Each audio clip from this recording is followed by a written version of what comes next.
नमस्कार। स्वागत है आपका न्यूज लॉन्चर पर। मैं हूं अशोक वानखड़े, लेकर आया हूं आपका अपना कार्यक्रम द डायरेक्ट हिट। आखिर भारत सरकार ने यह तय कर लिया कि बोइंग के ड्रीम लाइनर में कुछ तो गड़बड़ी है। खासकर अहमदाबाद से लंदन जाने वाली फ्लाइट एयर इंडिया की ड्रीम लाइनर 787 अहमदाबाद एयरपोर्ट से टेक ऑफ करते ही क्रैश हो गया। एक बिल्डिंग में गया। अभी भी मौत की खबरें आ ही रही है, क्योंकि जितने लोग थे प्लेन में उनमें से एक छोड़ के बाकी सब स्वर्गवास हो गया। लेकिन जिस बिल्डिंग में घुसे वहां अभी भी मौत की खबरें एक एक नंबर रोज बढ़ रहा है। बहुत सारा 2 दिनों में मंथन आपने देखा होगा। कोई पायलट की गलती बताता है, तो कोई एयरलाइंस की गलती बताता है, तो कोई रनवे की गलती बताता है। जब तक ब्लैक बॉक्स नहीं मिलता तब तक अंदर का कन्वर्सेशन क्या हुआ ये नहीं पता पड़ता। लेकिन एक बात तो तय है, मेडे बोलकर जो हेल्प मी का जो सिग्नल दिया सब्रवाल जी ने, जो कैप्टन थे उस जहाज के, उससे एक बात तो समझ में आती है कि टेक ऑफ होने के बाद उन्हें इतना समझ आ गया था कि चीजें उनके हाथ में नहीं रही। अब डीजीसीए ने, जो हमारे यहाँ, जो मैंने कहा कि सबसे भ्रष्ट यदि एविएशन में कोई संगठन होगी तो डायरेक्टर जनरल सिविल एविएशन है, भ्रष्टतम है ये लोग। एयर इंडिया के सभी बोइंग ड्रीमलाइनर विमानों की सुरक्षा जांच होगी। डीजीसीए का बड़ा फैसला। यह फैसला अहमदाबाद में एयर इंडिया की लंदन जारी फ्लाइट AI 171 के भयावह हादसे के बाद लिया गया। डीजीसीए ने एयर इंडिया को आदेश दिया है कि वह 15 जून 2025 की मध्यरात्रि से भारत से उड़ान भरने वाले पहले एक बार विशेष जांच प्रक्रिया को अनिवार्य रूप लागू करे। भारत के नागरिक उड्डयन महानिदेशालय यानी डीजीसीए ने बोइंग के सभी ड्रीमलाइनर विमानों की बेड़ों की सुरक्षा जांच के सख्त आदेश दिए हैं। यह फैसला अहमदाबाद में एयर इंडिया के लंदन जारी, जो मैंने बताया, इस हादसे के बाद हुआ। अब डीजीसीए ने उड़ान से पहले कई अहम तकनीकी जांचों का निर्देश दिया है, जैसे जिसमें fuel parameter monitoring, cabin air compressor system, electronic engine control test, engine fuel actuator operation, oil system और हाइड्रोलिक सिस्टम की सेवा जांच में शामिल है। इसके साथ ही टेक ऑफ के पहले से पैरामीटर्स की समुचित समीक्षा करने के निर्देश भी दिए गए हैं। इसके अलावा डीजीसीए ने आदेश दिया कि फ्लाइट कंट्रोल इंस्पेक्शन को ट्रांजिट निरीक्षण में जोड़ा जाए और यह प्रक्रिया अगले आदेश तक जारी रखी जाए। साथ ही 2 सप्ताह के भीतर पावर एश्योरेंस चेक करना भी अनिवार्य किया गया है। साथ ही पिछले 15 दिनों में बोइंग ड्रीमलाइनर विमानों के सामने आए रिपीटेटिव तकनीकी खराबियों की समीक्षा करने और उसे जुड़े सभी मेंटेनेंस कार्य को जल्दी से जल्दी निपटाने के आदेश दिए हैं। जानकारी के मुताबिक डीजीसीए ने यह कदम एयर इंडिया की सुरक्षा व्यवस्था को और मजबूत करने के उद्देश्य से उठाया गया है, ताकि भविष्य में इस तरह की घटना को रोका जा सके, यात्रियों की जान माल की सुरक्षा सुनिश्चित की जा सके। अहमदाबाद में दोपहर को जो प्लेन क्रैश हुआ, जुड़ी सबसे भयावह एक दुर्घटनाओं में से है। भारत में जितनी दुर्घटना हुई इसमें सबसे भयावह दुर्घटना है। अमेरिकी विमान निर्माता बोइंग का ये सबसे आधुनिक वाइड बॉडी एयरलाइनर है। एयर इंडिया का ये विमान सिर्फ 12 साल पुराना था और दुर्घटना से कुछ घंटे पहले ही दिल्ली से यात्री को लेकर अहमदाबाद पहुंचा था, जिसमें 242 यात्री सवार थे। अहमदाबाद के रनवे नंबर 23 से उड़ा भरने के बाद कुछ मिनटों में ये तेजी से नीचे आके गिरा और रहियाशी इलाके में दुर्घटनाग्रस्त हो गया। 265 लोगों की मौत हो गई है। इमारत के लोग भी इसमें शामिल है। बाकी सारा डाटा दिया हुआ है, लेकिन इसमें 2-3 चीजें गौर करने लायक है। एक, ड्रीमलाइनर की अभी तक की जो पिछले 15 दिनों की जो तकनीकी खराबियां आ रही थी, उसको फिर से एक बार देखा जाए। इसका मतलब ड्रीमलाइनर में प्रॉब्लम्स थे। मेंटेनेंस की बात करें तो जो वीडियो मार्केट में आया है, और वो वीडियो कौन सा है? वो वीडियो एक यात्री का है जो दिल्ली से अहमदाबाद उसी फ्लाइट में गया। वो यात्री लगातार अंतर्राष्ट्रीय विमानों में प्रवास करता है क्योंकि एक उद्योगपति है जिसका यूरोप में भी अपना काम है।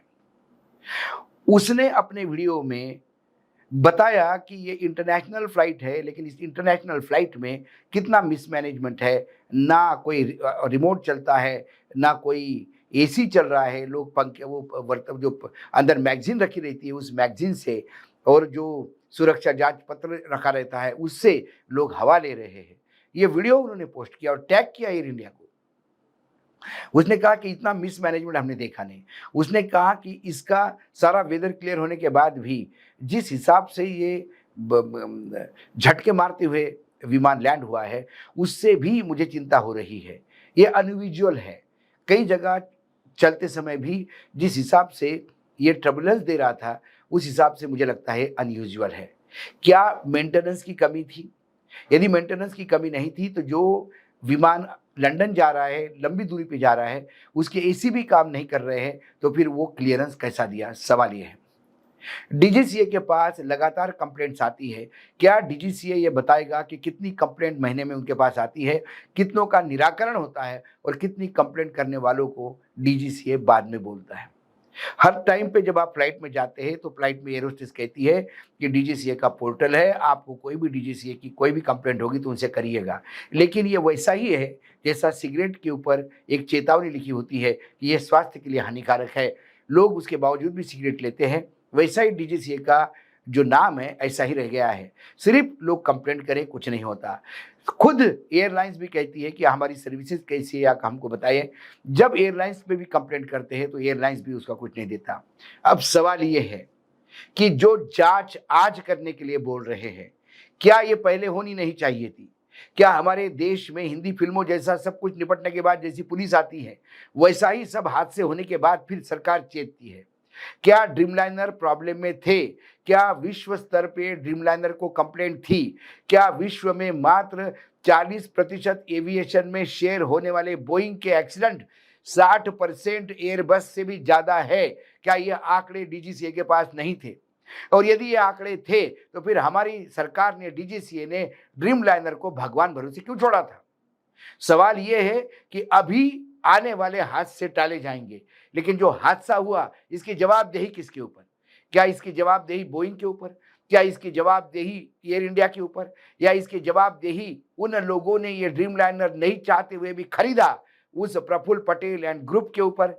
या उसकी जवाबदेही रेड्डी साहब के ऊपर जो अभी वर्तमान में एविएशन मंत्री है? क्या ये उनकी जिम्मेदारी नहीं है? क्या वो ये नहीं देख सकते? यदि उनको लगता है कि वो नहीं संभाल सकते तो क्या वो इस्तीफा दे के अपनी नैतिकता नहीं बता सकते? लेकिन नैतिकता नाम की चीज, जैसे सुब्रमण्यम स्वामी ने भी कहा था कि 1953 में एक रेलवे हादसा क्या होता है और रेलवे मंत्री तत्कालीन लाल बहादुर शास्त्री इस्तीफा देते हैं। क्या आज वो नैतिकता है? प्रधानमंत्री, गृह मंत्री तो छोड़िए, क्या रेड्डी साहब इस्तीफा देंगे?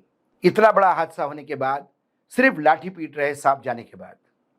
अब डीजीसीए को जग गई और डीजीसीए तमाम वो चीजें बोल रही है जो विसल ब्लोअर, लगातार विसल ब्लोअर यानी बोइंग में काम करने वाले इंजीनियर, जिन्होंने खुद कहा कि ड्रीमलाइनर के असेंबली में ये प्रॉब्लम है, ये प्रॉब्लम आ सकती है, उन तमाम प्रॉब्लम जो विसल ब्लोअर ने उठाए थे, आज हमारी डीजीसीए कह रही है कि उसकी चेक करो।